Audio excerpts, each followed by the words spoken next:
Boa tarde, professora. Nós somos o grupo que ficou com o tema racionalismo. Meu nome é Maria Clara Cavalcante e nós vamos apresentá-lo agora.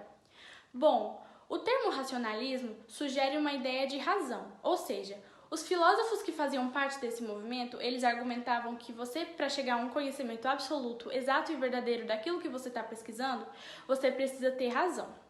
O principal filósofo e difusor dessa teoria foi René Descartes, o filósofo, físico e matemático.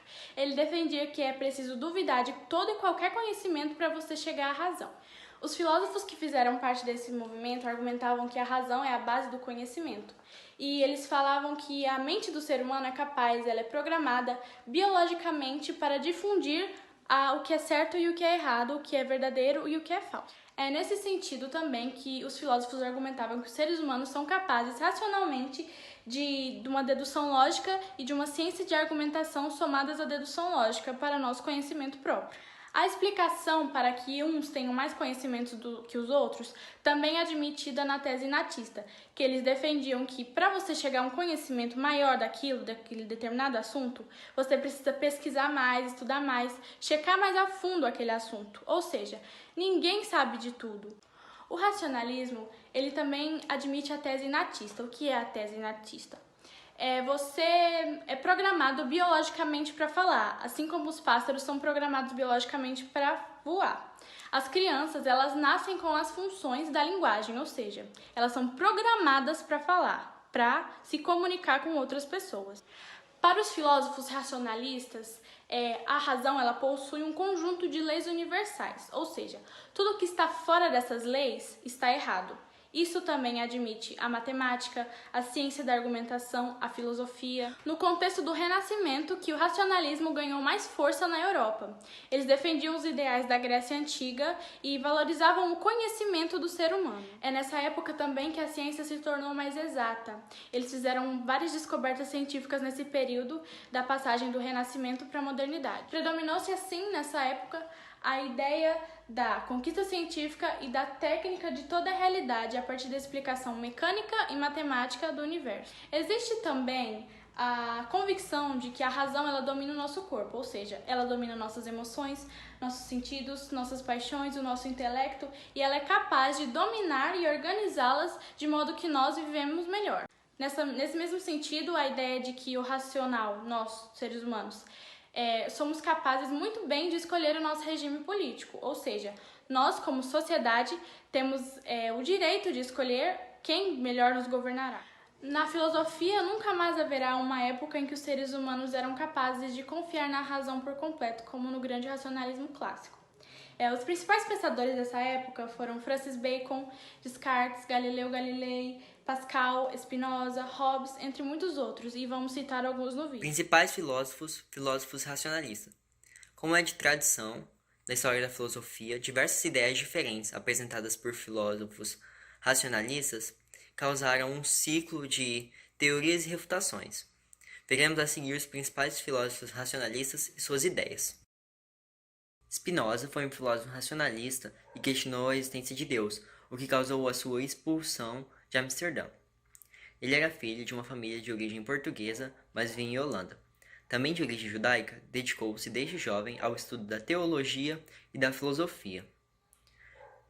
Escreveu teses acerca da existência de Deus, o que chocou a comunidade holandesa e levou à sua expulsão de Amsterdã. Ele defendia a separação da matéria do intelecto e da racionalidade, e com base nisso nomeou de imanente e transcendente.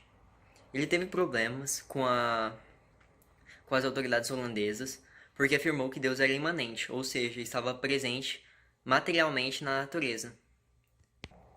Spinoza escreveu livros como Princípios da Filosofia, Tratado do Intelecto, sua principal obra, e Tratados Teológicos da Política. Vamos falar agora um pouco sobre o pai do racionalismo, René Descartes. Nasceu na França no ano de 1596 e faleceu em 1650. Ele foi um físico, filósofo e matemático, sendo considerado o criador do plano cartesiano e deu origem também à filosofia moderna. Suas contribuições para a filosofia começaram no início do Iluminismo, onde já defendia a ideia que a razão absoluta é a única forma possível para o desenvolvimento da vida humana. Nada vem do nada. A dúvida é a origem da sabedoria são frases de Descartes que ficaram bem conhecidas, mas a sua frase mais popular é penso logo existo, que reflete como o filósofo entendia a busca pelo conhecimento. O autor de Discurso do Método e de Meditações Filosóficas, o francês pode ser considerado o primeiro grande racionalista. Sua defesa do racionalismo é tão grande que o cogito cartesiano admite como o conhecimento primeiro e melhor fundamentado, o reconhecimento da existência com base no ato de pensar e não na vivência. Vamos falar agora um pouco sobre Leibniz. Leibniz criou a teoria das mônadas para explicar a origem do conhecimento racional.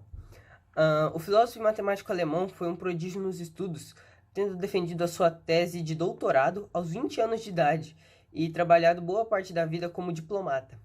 Leibniz fundamenta o conhecimento universal da racionalidade por meio do que ele chamou de mônada. As mônadas seriam entidades separadas e fragmentadas, assim como os átomos que se juntam. Então, elas se juntavam para dar origem ao conhecimento racional. A existência das mônadas é, para o filósofo, apenas conceitual. Elas são somente um recurso que Leibniz recorreu para explicar a origem do conhecimento. Seus estudos avançados em matemática permitiram-no desenvolver o cálculo infinitesimal. Entre seus livros, podemos destacar Teodiceia e Monadologia. O racionalismo cartesiano. Bom, o racionalismo cartesiano foi construído por Descartes, e a base dessa teoria está no que o filósofo entendia como a lógica, ou seja, a visão de mundo que ele tinha. Ele defendia a ideia de que o ser humano é capaz de construir o seu próprio pensamento, ou seja, qualquer pessoa podia ter a sua linha da visão do mundo de pensamento lógica, certamente, teria que ser uma linha de pensamento lógica. Para ele, todo ser humano é formado por duas substâncias, uma substância pensante, que seria a mente, e por uma substância externa, que seria o corpo. René Descartes também defendia a ideia de que é preciso duvidar antes de adquirir, organizar e analisar o seu conhecimento, ou seja, a sua linha de pensamento, os seus ideais, o que você vem absorvendo do mundo e você vem questionando e tentando saber se aquilo é realmente a verdade. O filósofo, ele acreditava que é preciso colocar em dúvida todos os conhecimentos já existentes, para em seguida buscar alcançar a verdade. Então, por exemplo, eu tenho uma dúvida, eu tenho uma linha de pensamento, um fato, um conceito, e eu vou buscar e ir atrás daquilo para saber se realmente aquela é uma verdade absoluta. Então, o filósofo ele também entendia que a realidade precisava ser contestada por completo, e junto com ela, o que acreditássemos e conhecêssemos do mundo. Assim, o racionalismo cartesiano é formado pelo pensamento e pela dúvida, e dessa definição que Descartes forma uma das suas linhas de pensamento mais conhecidas, que é aquela famosa frase que a gente conhece bastante, mas que tem duas versões, mas que a versão dele é penso, logo existo. Mais à frente, na construção do racionalismo cartesiano, Descartes desenvolveu a noção de 4 regras, que, segundo ele, tinham a função de dar suporte ao espírito na condução da verdade. Essas regras são a evidência, a análise, a ordem e a enumeração. Bom, a regra da evidência, ela propõe que só o que é evidente deve ser aceito como algo totalmente verdadeiro. A regra da análise propõe uma resolução de um problema necessário para fazer uma divisão sem limitação das dificuldades, ou seja, que para resolvermos um problema, nós não tínhamos que colocar limitações para chegar ao final daquele questionamento. A gente tinha que dar todos os esforços possíveis, todos os esforços que precisassem. A regra da ordem propõe que para conseguir raciocinar, é preciso organizar os problemas, dos mais simples aos mais complexos, ou seja, ter um projeto assim organizado para que a gente pudesse estar seguindo a ordem dele para chegarmos à resposta, à verdade que Descartes fala que é tanto absoluta. Regra da enumeração. Essa regra propõe que durante a resolução de um problema é sempre preciso realizar algumas verificações gerais, e de modo completo, para que possamos entender como funcionasse aquela dúvida. Então, assim, nenhum aspecto do problema seria esquecido neste processo de busca pela verdade.